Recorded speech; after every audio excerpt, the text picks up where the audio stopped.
Hey guys, welcome to my YouTube channel Gadget Trends. In this video, we will talk about this new latest Android 10 update for Samsung Galaxy M30s, which has been started rolling out for India. In this update, you will get the security patch of 1 March 2020.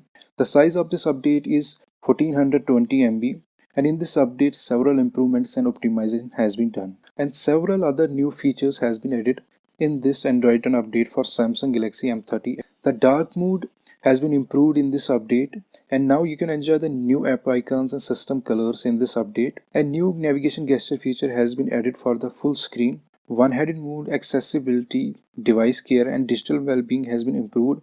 Also, some new features has been added in the camera app. A new trash feature has been added, so when you delete an contact, it will remain in the trash for 15 days before being deleted forever. Also, sticker feature has been added in the calendar app. Created a trash feature has been added in the my files, so if you delete an app by mistake, you can restore them easily. These were the main highlights of this update for Samsung Galaxy M30s. If you have not received this update yet, you go to your settings and check for system updates. You will get this update. I hope you liked this video. Thanks for watching.